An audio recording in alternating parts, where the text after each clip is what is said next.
ओम शांति। बाबा good morning. आज बाबा के 27 जनवरी 2025 के महावाक्य हैं। बाबा ने सार में कहा, मीठे बच्चे, तुम्हारी जब कर्मातीत अवस्था होगी तब विष्णुपुरी में जाएंगे। पास विद ऑनर होने वाले बच्चे ही कर्मातीत बनते हैं। बाबा ने प्रश्न पूछा, तुम बच्चों पर दोनों बाप कौन सी मेहनत करते हैं? बाबा ने उत्तर में कहा, बच्चे स्वर्ग के लायक बने, सर्वगुण संपन्न 16 कला संपूर्ण बनाने की मेहनत बाप दादा दोनों करते हैं। ये जैसे तुम्हें डबल इंजन मिली है, ऐसी वंडरफुल पढ़ाई पढ़ाते हैं जिससे तुम 21 जन्म की बादशाही पा लेते हो। गीत सुना, बचपन के दिन भुला न देना। ओम शांति। मीठे मीठे सिक्किलदे बच्चों ने गीत सुना। ड्रामा प्लान अनुसार ऐसे ऐसे गीत सिलेक्ट किए हुए हैं। मनुष्य चक्रित होते हैं कि ये क्या नाटक के रिकॉर्ड पर वाणी चलाते हैं। ये फिर किस प्रकार का ज्ञान है? हाँ, पहले गीत बजता था और गीत के ऊपर, और गीत भी क्या था, अपने नहीं बने हुए थे तब गीत, अपने गीत बाद में बने। तो ये फिल्म के गीत ये वाले चलते थे और उसके बाद बाबा मुरली चलाना शुरू करते थे। तो बाबा ये बात कह रहे कि मनुष्य चक्रित होते हैं, माना वंडर लगता है उनको कि ये कैसे अज्ञान हुआ, जो ये पहले बार का फिल्म का गीत सुनाते हैं और उसके बाद ये अपना सत्संग शुरू करते हैं। तो बाबा कहते हैं ये किस प्रकार का ज्ञान है? ऐसा लोग कहते हैं। शास्त्र वेद उपनिषद आदि छोड़ दिए, अब रिकॉर्ड के ऊपर वाणी चलती है। ये भी तुम बच्चों की बुद्धि में है कि हम बेहद के बाप के बने हैं, जिससे अतीन्द्रिय सुख मिलता है। ऐसे बाप को भूलना नहीं है। बाप की याद से ही जन्म जन्मांतर के पाप दग्ध होते हैं। ऐसे ना हो जो याद को छोड़ दो और पाप रह जाए, फिर पद भी कम हो जाएगा। ऐसे बाप को तो अच्छी रीति याद करने का पुरुषार्थ करना चाहिए। जैसे सगाई होती है तो फिर एक दो को याद करते हैं ना।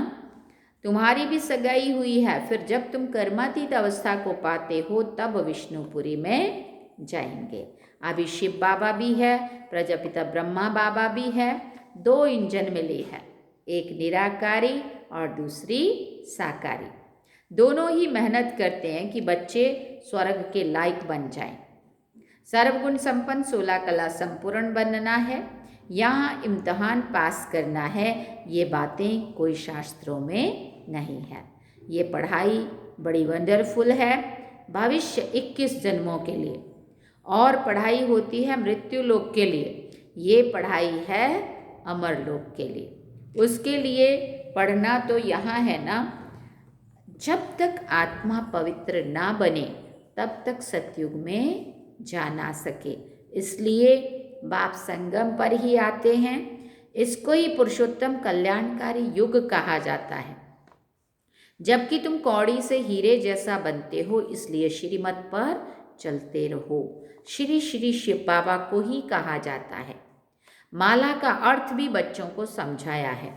ऊपर में फूल है शिव बाबा, फिर युगल मेरु प्रवृत्ति मार्ग है ना, फिर दाने, फिर है दाने जो विजय पाने वाले हैं, उनकी ही रुद्र माला फिर विष्णु की माला बनती है।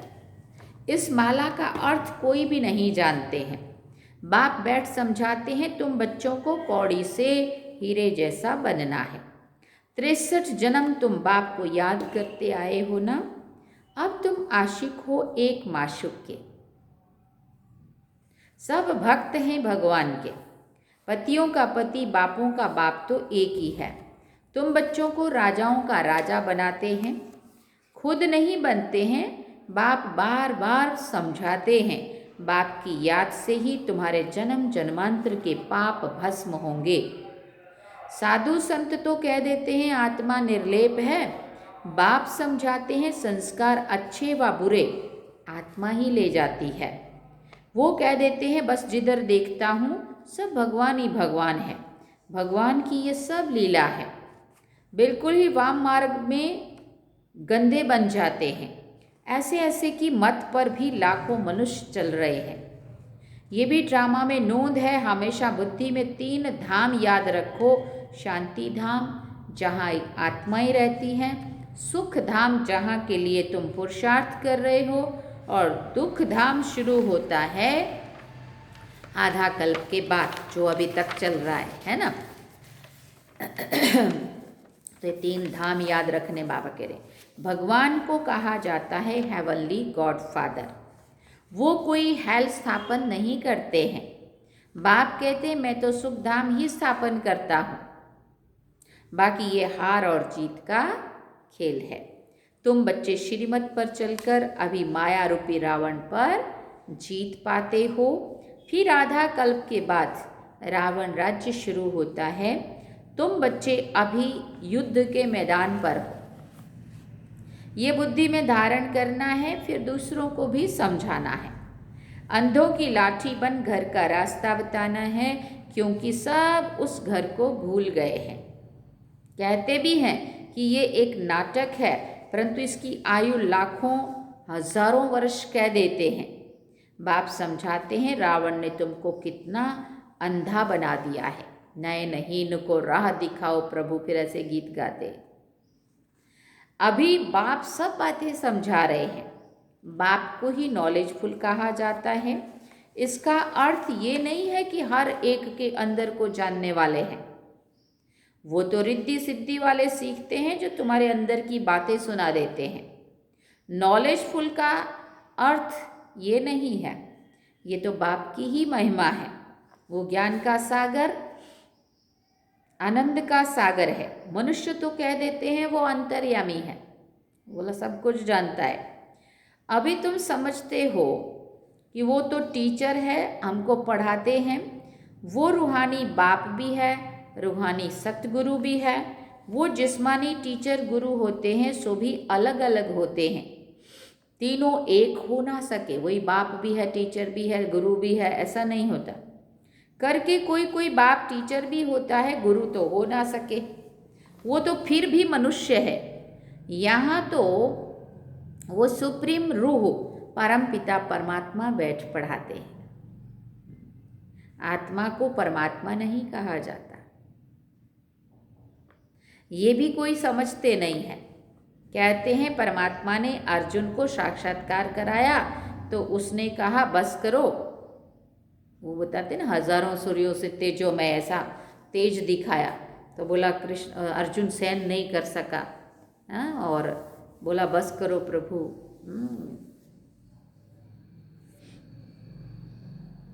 इतना तेज सहन नहीं कर सकते ऐसा, तो कहा बस करो, हम इतना तेज सहन नहीं कर सकते। ये जो सब सुना है तो समझते हैं परमात्मा इतना तेजोमय है। आगे बाबा के पास आते थे तो साक्षात्कार में चले जाते थे, कहते थे बस करो बहुत तेज है, हम सहन नहीं कर सकते। जो सुना हुआ है वही बुद्धि में भावना रहती है, तो फिर वही साक्षात्कार में दिखने लगता है तेज। बाबा कहते हैं जो जिस भावना से याद करते हैं मैं उनकी भावना पूरी कर सकता हूँ। तभी सच मानेंगे ना, उनको विश्वास बिठाना है तो फिर ऐसा करते बाप। बस मुक्ति धाम में पहुँच गया, परंतु नहीं, मुक्ति धाम में तो कोई जा ना सके। नारद का भी मिसाल है। वो शिरोमणि भक्त गाया हुआ है। उसने पूछा हम लक्ष्मी को वर सकते हैं, तो कहा अपनी शक्ल तो देखो। भक्त माला भी होती है, फीमेल्स में मीरा और मेल्स में नारद गाए हुए हैं। यहाँ भी ज्ञान में मुख्य शिरोमणि है सरस्वती। नंबरवार तो होते हैं ना। बाप समझाते माया ने बड़ा खबरदार, बाप समझाते माया से बड़ा खबरदार रहना है। माया ऐसा उल्टा काम करा लेगी, फिर अंत में बहुत रोना पछताना पड़ेगा। भगवान आया और हम वर्षा ले ना सके, फिर प्रजा में भी दास दासी जाकर बनेंगे। पीछे पढ़ाई तो पूरी हो जाती है, फिर बहुत पछताना पड़ता है। इसलिए बाप पहले से ही समझा देते हैं कि फिर पछताना ना पड़े। जितना बाप को याद करते रहेंगे तो योग अग्नि से पाप भस्म होंगे। आत्मा सतो प्रधान थी, फिर उसमें खाद पड़ते पड़ते तमो प्रधान बनी है। गोल्डन, सिल्वर, कॉपर, आयरन नाम भी है। अभी आयरन एज से फिर तुमको गोल्डन एज में जाना है। पवित्र बनने बिगर आत्माएं जा ना सके। सतयुग में प्योरिटी थी तो पीस प्रॉस्पेरिटी भी थी। यहाँ प्योरिटी नहीं तो पीस प्रॉस्पेरिटी भी नहीं। रात दिन का फर्क है। तो बाप समझाते हैं ये बचपन के दिन भूल ना जाना। बाप ने एडॉप्ट किया है ना, ब्रह्मा द्वारा एडॉप्ट करते हैं, ये एडॉप्शन है। स्त्री को एडॉप्ट किया जाता है, बाकी बच्चों को फिर क्रिएट किया जाता है। स्त्री को रचना नहीं कहेंगे, ये बाप भी एडॉप्ट करते हैं कि तुम हमारे वही बच्चे हो जिनको कल्प पहले भी एडॉप्ट किया था। एडॉप्टेड बच्चों को ही बाप से वर्षा मिलता है। ऊंचते ऊंच बाप से ऊंचते ऊंच वर्षा मिलता है। वो है ही भगवान। फिर सेकंड नंबर में है लक्ष्मी नारायण, सतयुग के मालिक। अभी तुम सतयुग के मालिक बन रहे हो, अभी संपूर्ण नहीं बने हो, फिर कहाँ बन रहे हो।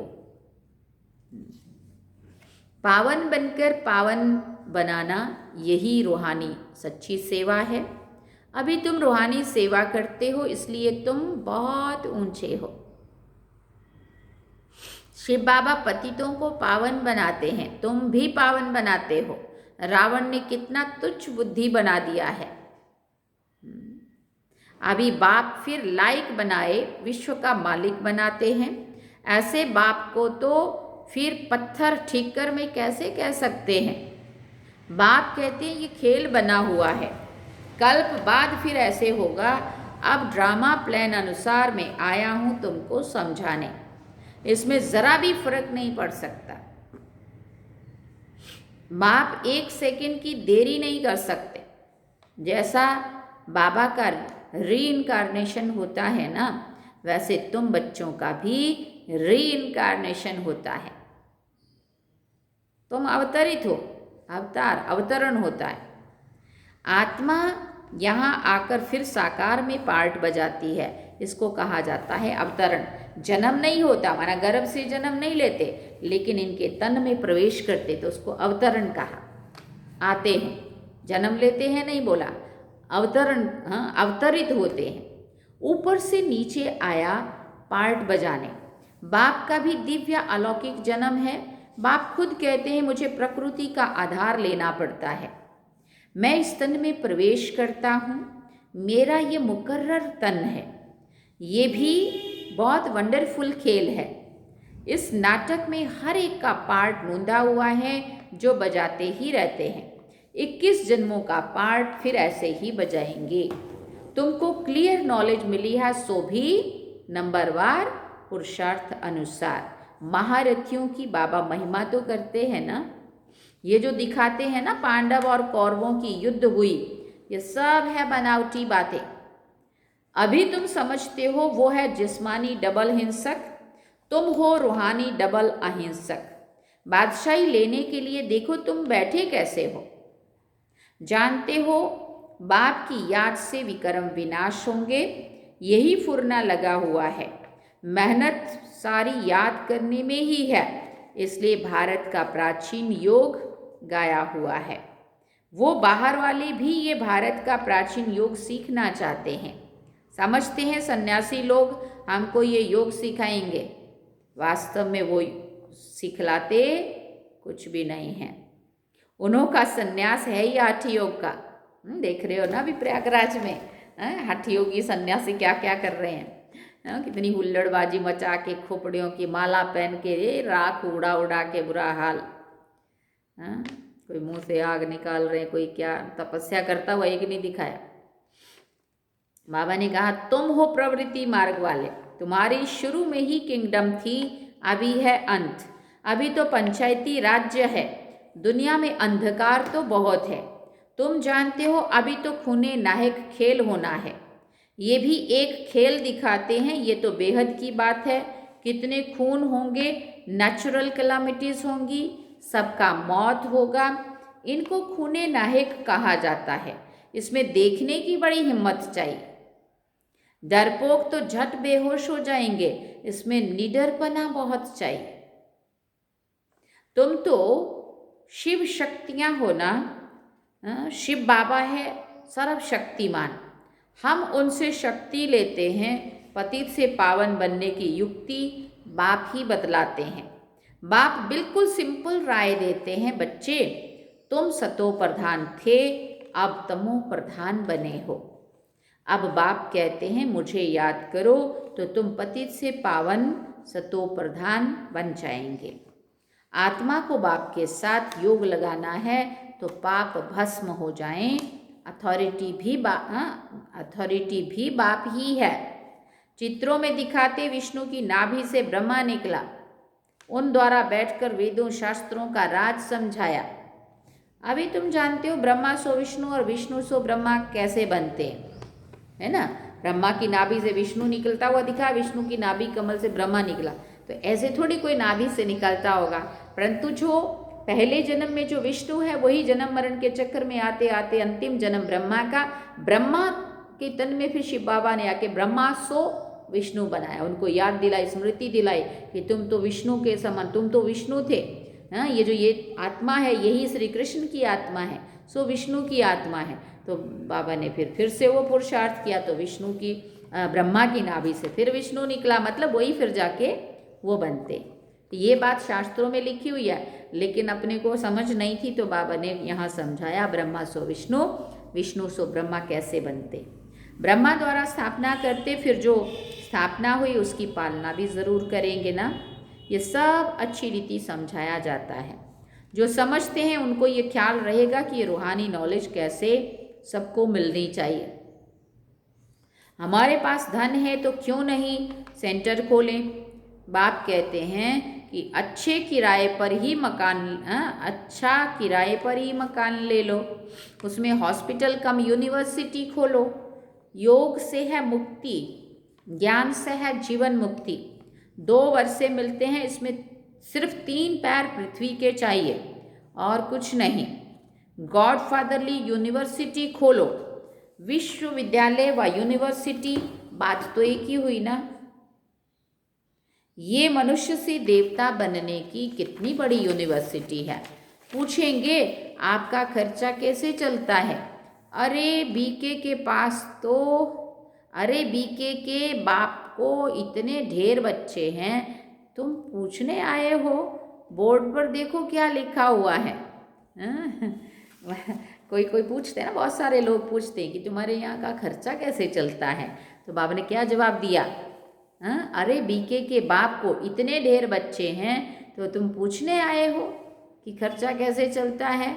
आज एक घर में 2 बच्चे कमाने वाले होते, 4 बच्चे कमाने वाले होते हैं, थोड़ा थोड़ा करके भी अगर सारे देंगे तो माँ बाप को कमी रहेगी क्या, है ना। तो इसी तरह से बाबा कहते हैं मेरा परिवार है, मेरे बच्चे हैं सारे।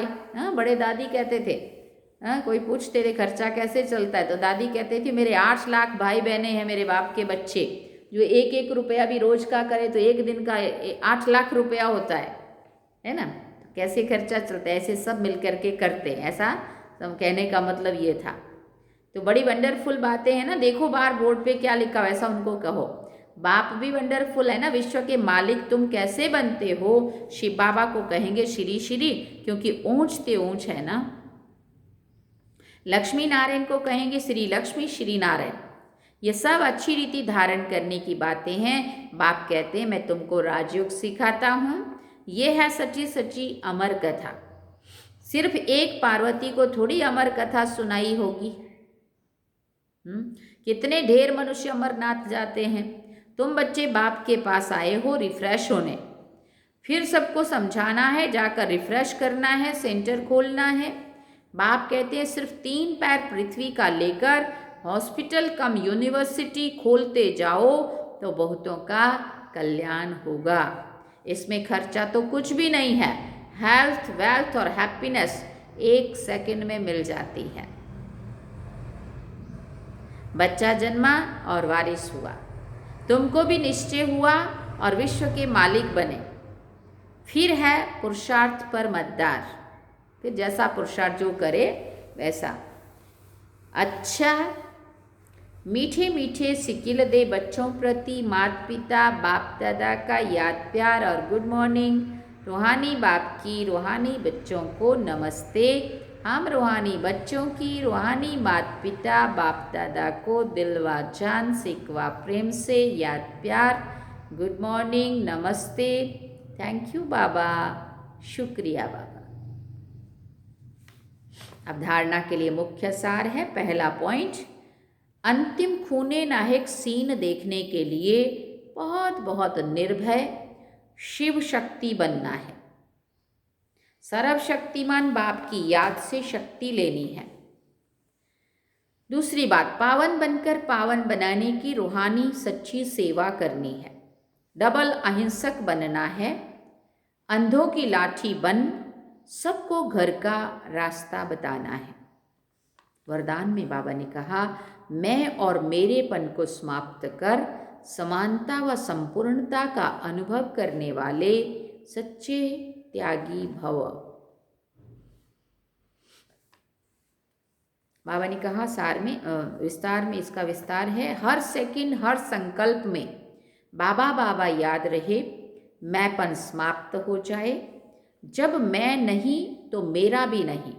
मेरा स्वभाव, मेरे संस्कार, मेरी नेचर, मेरा काम या ड्यूटी, मेरा नाम, मेरी शान डैश डैश। जब ये मैं और मेरापन समाप्त हो जाता तो यही समानता और संपूर्णता है। ये मैं और मेरेपन का त्याग ही बड़े से बड़ा सूक्ष्म त्याग है।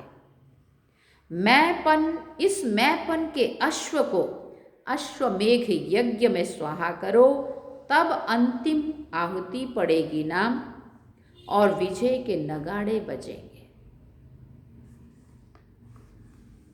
स्लोगन में बाबा ने कहा, हांजी कर सहयोग का हाथ बढ़ाना अर्थात दुआओं की माला पहनना। हांजी कर सहयोग का हाथ बढ़ाना अर्थात दुआओं की माला पहनना। क्योंकि जब हम किसी को सहयोग देते हैं, तन से, मन से, धन से या समय से, जो भी प्रकार का हम सहयोग जब बाबा के यज्ञ में देते हैं, तो निमित्त की दिल की दुआएं बहुत मिलती, दिल से दुआएं निकलती। इसलिए बाबा कहते, दिल की दुआएं लेना मतलब हांजी करके कोई भी सेवा मिली,